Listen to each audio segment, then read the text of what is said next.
Queridos, abra sua Bíblia, eu serei lacônico. Abra sua Bíblia na carta de Paulo aos crentes em Roma. Chamamos aos romanos. Vamos ao capítulo 15. Romanos, capítulo 15, a partir do versículo de número 30. Romanos, capítulo 15, a partir do versículo 30, diz-nos assim: Irmãos, por o nosso Senhor Jesus Cristo e também pelo amor do Espírito, peço que lutem juntamente comigo nas orações a Deus a meu favor, para que eu me veja livre dos rebeldes que vivem na Judéia e que este meu serviço em Jerusalém seja bem aceito pelos santos. Isto para que pela vontade de Deus eu chegue à presença de vocês com alegria e possa ter algum descanso na companhia de vocês. E o Deus da paz esteja com todos vós. Amém. Queridos irmãos, essa é uma leitura muito significativa, porque percebe-se claramente que o apóstolo Paulo, ele suplica aos crentes que estavam em Roma que orassem por ele. É interessante que nós temos aqui um homem que fez um grande trabalho, todos nós conhecemos as minúcias que perpassavam o ministério de Paulo, a sua representatividade no cristianismo hoje, a forma como Deus o usou de forma extraordinária, fundando igrejas, escrevendo para essas igrejas e enviando companheiros para saberem como as igrejas estão. O ministério de Paulo, ele tem 3 pilares, e esses 3 pilares perpassam as suas 13 epístolas. Paulo fundava a igreja, Paulo escrevia para essas igrejas e depois enviava companheiros para saberem como essas igrejas estavam. Falar de Paulo é falar basicamente de 60% do Novo Testamento. Tudo que se tem hoje, tudo que se faz na igreja hoje, nós consubstanciamos nos seus escritos. Quando queremos consagrar obreiro, Paulo. Santa Ceia, Paulo. Disciplina, Paulo. Aconselhamento, Paulo. Pastor Cláudio e todos os obreiros aqui deste ministério, eles têm como referência os escritos de Paulo. Lembrando os irmãos que Jesus nunca escreveu nenhum livro, Jesus nunca escreveu nenhuma carta, Jesus nunca escreveu nenhuma epístola. Aliás, Jesus só escreveu 3 vezes na Bíblia, não é? Porque Deus é Jesus e Jesus é Deus. Ele escreveu os 10 mandamentos, dando a Moisés, escreveu na caiadura da porta, na festa de Belçazar, e escreveu no chão ali, quando a mulher adúltera seria apedrejada. Então, falar de Paulo é falar de todo o contexto que perpassa a igreja americana, com o seu líder, com os seus liderados. Todos nós amamos e reconhecemos o trabalho de Paulo. Mas eu fui ler esse texto e eu fiquei pensando, pastor Cláudio, que é Paulo, o Paulus, o pequeno. É Paulo que agora ele se torna tão dependente da igreja em Roma, a ponto de dizer assim: eu peço que vocês orem por mim. Parece que Paulo não precisava de oração. Olhando o ministério tão bem sucedido, com exceção de Atenas, parece que Paulo não precisa de oração. Paulo foi ao 3º céu, Paulo ouviu palavras inefáveis. Então, olhando para Paulo, na sua envergadura ministerial, é impossível nós reconhecermos que Paulo precisa de oração, porque Paulo, ele tem um contato direto com Deus. Deus, quando quis falar com ele mais próximo, o levou ao paraíso e revelou coisas para ele. Então Paulo tinha um contato. Olha, se vocês não entenderem, está mal. Ninguém teve coragem para pregar para Paulo. Foi o próprio Deus que pregou para Paulo. Quem evangelizou Paulo? Ninguém. O Pedrão, jamais. O João, com aquele amor todo, nunca. Quem encarava esse homem que andava em cidades, açoitando, machucando, foi o próprio Deus que desceu no caminho de Damasco e disse: eu vou te derrubar, eu vou te jogar para baixo. Aí você diz como? Atos capítulo 9, Paulo caiu. Atos capítulo 26 diz que ele caiu porque viu Deus.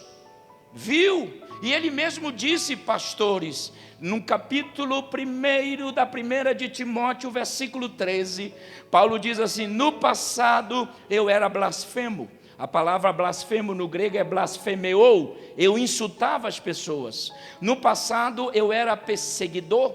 A palavra perseguidor no grego é dioko. E dioko fala de um caçador que sai para caçar a caça. É pleonasmo, mas deixa passar. Paulo está dizendo: eu sou um caçador. Eu sabia onde os cristãos iam. E Paulo diz assim: era impossível. A palavra rubrites significa que Paulo era uma espécie de maníaco. Enquanto ele não matava os cristãos, ele não sossegava. Ele queria acabar com essa seita. E quem vai encarar esse homem? Pedro não quer. Judas já está morto. Cadê o Tiago? Está pescando. Ninguém quer encarar. Mas Deus disse assim: eu vou pegar esse camarada, vou jogar. Aí no final de 1 Timóteo 1:3, pastor Eduardo, Paulo diz assim: mas eu fui alcançado pela graça de Deus. A palavra alcançado no grego significa puxar para baixo. Vale um glória a Deus aí, viu, no que eu vou explicar, porque eu fico na torcida quando eu estou traduzindo lá em casa. Na hora que eu falar isso em americano, o povo vai dar glória. Paulo diz: eu fui alcançado. A palavra alcançado, pastor, eu fui puxado para baixo. Deus me pegou e me jogou no chão. Diz: tu não é nada, tu não serve para nada. Quem você pensa que é? Eu sou maior do que você, mas eu vou te levantar, e eu vou te usar, e eu vou fazer com que os gentios ouçam a palavra. Só Deus mesmo. Então, para não perder, não ser reprovado no tempo, a flor está sendo beijada. Paulo está agora orando. Paulo está pedindo para orar. Ore por mim, igreja. Meu Deus, Paulo precisa de oração. Eu estava olhando aqui as homenagens. Que coisa boa. Fiquei maravilhado com o seu poema. Que coisa boa. Quando ela diz: eu conheço, conhece mesmo, sabe. E eu fiquei pensando, meus irmãos, qual o maior presente que essa igreja pode continuar dando ao pastor Cláudio?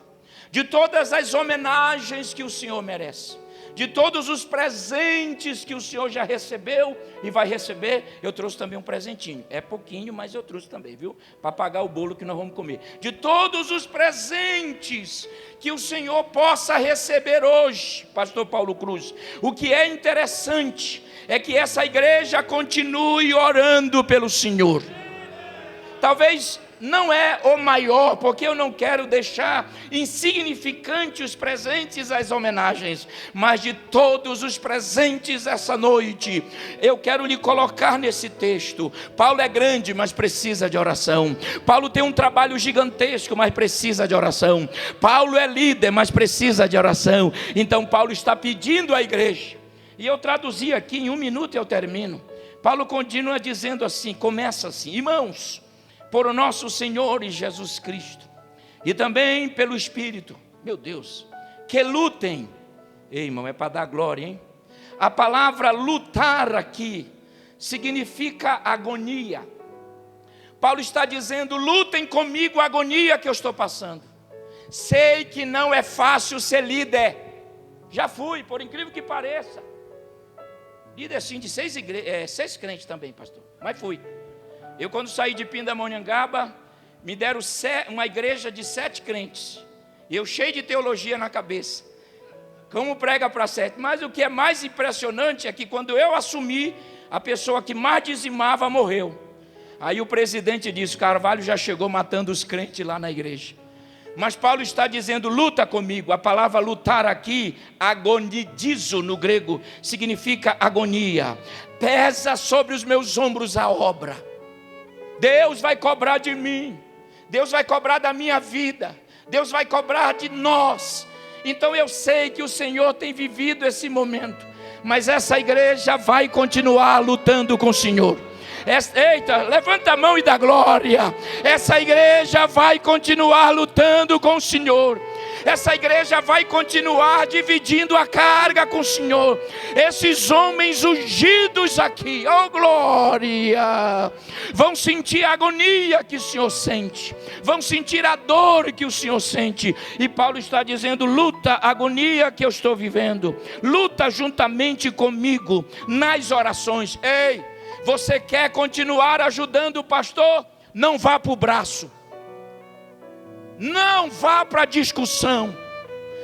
Eita, eu estou cheio.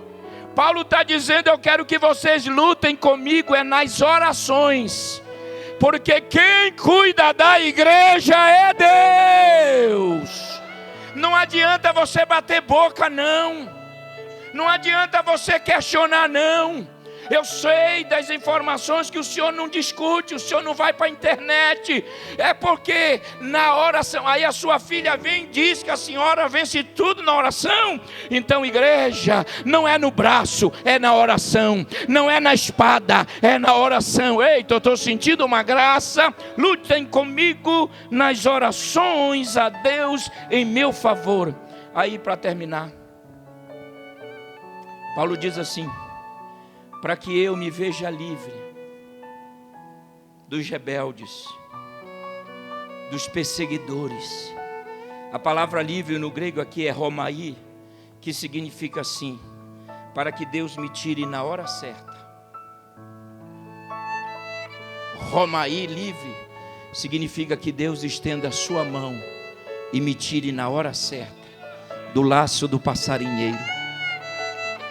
Lhe amo, lhe respeito, agradeço por tudo que o Senhor tem feito por mim e pela Elane, e estou muito feliz por estar aqui. Que Deus abençoe esta igreja, em nome de Jesus.